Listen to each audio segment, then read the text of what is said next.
Electric cars are being called the quickest way to decarbonize travel. And that's kinda true, but there's a catch. Well, there's a few catches actually.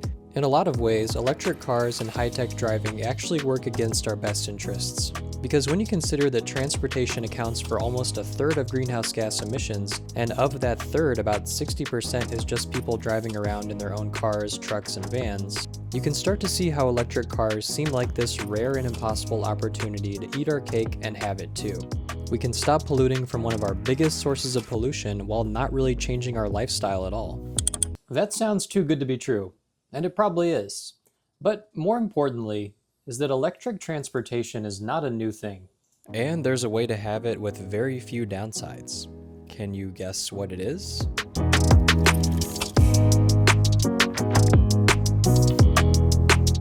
If you're new here, that's okay, so am I. I'm Keith, and I make videos about urban planning and public transit, both in the real world and the model train world. It would really mean a lot to me if you drop a like and subscribe to this video if you like it. There's a lot more content where this came from, and if you have any ideas for videos that you'd like to see, let me know in the comments. Alright, now let's get back to the video. Electric car sales are on the rise. In 2010 in the US, just 1% of all new car sales were electric, but by 2023 that rose to 10%. And that's even behind the world average, which rose to 18% in 2023. And in China, almost 2 of every 5 new car sales are electric. EVs are kinda hot right now, and they're quite possibly the biggest revolution in the automotive industry since the Model T rolled off the assembly line. So for those of us that want to see more public transit and streets that prioritize people rather than cars, this is something to pay attention to. And I'm not here to dunk on EVs. I can't dunk at all. I'm 5'7". But if I could, there are plenty of things to dunk on. But let's just focus on the big two. The first thing is that EVs need a battery that needs to be recharged in order to function. That may sound so obvious, but it's important. The power usually has to come from a set location like your house or a business somewhere. To be fair, the technology is developing to make EVs able to charge in motion using inductive wireless charging embedded in the road surface, but the technology is still pretty expensive at $2 million per mile, and it hasn't been deployed at scale. As the technology matures, it's estimated that that cost might be cut in half. So deploying it at a scale that actually makes it useful for charging up vehicles will still be difficult. But there's a problem even if this type of infrastructure becomes more widespread. Even its advocates acknowledge that you can't put these types of roads in all or even most places that cars want to drive. So batteries will still be needed in those areas where you can't charge in motion, and batteries are infamously difficult to source with their own environmental problems that EV naysayers love to point out. But aside from all that, the more operational problem of a battery is that they take a while to recharge. And at least for now, and likely well into the future, the car can't take you anywhere while it's recharging. So the best time to charge is probably going to be at night while you're sleeping, but everybody has that idea. All these batteries charging at one time places a huge strain on localized parts of the grid, and at least at this point the grid is not set up to handle that. This can cause damage to electrical components and even destabilize the power system. These things will surely get better over time, but it exposes a weakness of battery-powered technology. You have to deal with vehicle downtimes and then huge spikes in power demand.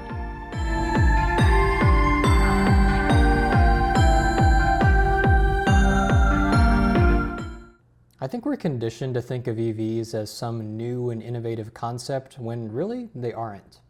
Railways, and in particular streetcars, have been electrified since the 1880s as a solution to urban pollution problems caused by coal-fired, steam-powered engines.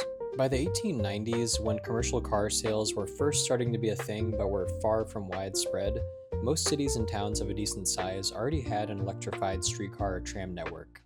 But electrified railways are far from a thing of the past. They're also the future. Last year, Caltrain in the San Francisco Bay Area was able to increase ridership by 54% while also speeding trains up so they can serve more stations in less time. And it was made possible by one main thing: electrification. Caltrain's main line that was electrified runs from near downtown San Francisco to San Jose's Tamian Station, a distance of about 49 miles. Until 2024, they were using diesel locomotives on this route, which is pretty much standard procedure for commuter or regional rail in North America. Electrifying a railroad usually involves installing some overhead wires known as catenary, which I have done very poorly right here. It's my first time ever doing it. And then they have to procure some vehicles with this little guy right here. And that's known as a pantograph, and that runs along the wires, sucking electricity as it goes, so the train is constantly powered by that. An electrified third rail that runs alongside the regular two rails is another battery-free way of powering a train. You can probably see where this is going. Electrified railways solve a lot of those battery-related issues that plague EVs. So in most cases, you don't need a battery at all. Because trains run along a fixed, predictable route every time, they're constantly being supplied power from the overhead lines or third rail. Upgrades to the electrical grid to support railway electrification don't have to be nearly as dramatic because the load is always in motion. And unlike electrified roadways, electrified railways have been around for, well, basically as long as gas-powered cars have been commercially available, so yeah, it's a pretty well-proven technology. But just like all good things, electrifying a railroad comes at a cost. The overhead wires for the Caltrain electrification cost around $12 million per mile, so about 6 times the unit cost of wireless charging roadways. But this was California, which has notoriously high building costs, and it was built to higher standards to be eventually used as the route into San Francisco for California high-speed rail. Other countries like New Zealand, Denmark, and Israel have recently built electrified railways for as low as $2 to $4.5 million per mile. Railway electrification can be pretty expensive, but it's one of those things that's usually worth the cost because you just get something that's that much better. You get faster acceleration, lower vehicle maintenance costs, and a smoother ride. Now earlier I said there were 2 things that I was going to try and dunk on about electric cars. And the second one is that they're still cars. I'm not arguing that they're not generally better than traditional internal combustion engine vehicles, but excessive amounts of cars are bad for the health, happiness, and general flourishing of humans for a lot of reasons, and EVs don't really solve much of that. And again, if I could dunk, there's so much to dunk on here. But to illustrate the problem, let's go to a place that people don't usually go to illustrate something bad: Norway. Norway is the global leader in terms of adopting EVs. More than 9 of every 10 cars sold in Norway were electric in 2023. Remember, the US stood at just 1 in 10. To get to that 93% and to their eventual goal of having all car sales be zero emissions by this year, Norway has had to roll out some pretty ambitious subsidies. Here are just a few of the incentives: discounted purchase and import tax, no value-added tax on the first 500,000 krona of the purchase, that's 44,000 USD, half off of ferries for EVs, a 30% discount on toll rates, a 20% company car tax reduction, and my personal favorite, access to bus lanes. Some policymakers in Norway have actually voiced that maybe their subsidies have been too successful, and they might be having the effect of pushing more people into cars and off of public transportation, which I feel like is a natural conclusion if you let EVs use the bus lane. And when 90% of new car sales are electric, so many people will start having them that the benefit of driving in the bus lane eventually starts to be not a benefit anymore. The number of cars on the road in Norway per capita has increased steadily from 2011 to 2023 at a rate that's slightly higher than the EU average. And even though that's not a terribly significant difference, it's still moving the needle in a direction that we don't want to go down, and let's talk about why. Norway is right to be wary of subsidizing electric cars too much. In pursuit of trying to get more electric cars on the road, governments might just end up getting more cars on the road, period, and that's a bad thing. I feel like I need to emphasize here, I'd generally rather have an electric car on the road than a gas-powered one, but in some ways we're just trading one damaging thing for a less damaging thing. And yeah, I realize that's kind of the point. But there's a better option on the table that can help us achieve the goals of vehicle electrification more effectively. We all want to build a clean, prosperous future, but right now it seems like our solution is more cars, but they don't pollute as much. And is that really the best way? And now we see a great river city of 1960. Residential, commercial, and industrial areas all have been separated for greater efficiency and greater convenience. This was General Motors' Futurama exhibit from the 1939 New York World's Fair. Similar to the promises of electric and autonomous vehicle makers today, GM promised that the roads of the future would be safe and free from traffic. Sadly, things did not quite turn out that way. So I think it's fair when the EV and AV industry makes bold claims about a clean, traffic-free future utopia, we need to be skeptical. And unlike in 1939, we don't have to guess what a car-oriented society looks like. In North America, we live in it. Whether they're electric, self-driving, or whatever, if everybody's driving around in a car, you're going to have the same problems of geometry and scale. Drivers demand high speeds, which has the predictable effect of just making everything farther apart. High speeds require lots of long, straight pathways to get cars moving at those speeds, and just like Futurama's 20th century grandiose narrator said, commercial and residential areas are separated, which just makes things further apart.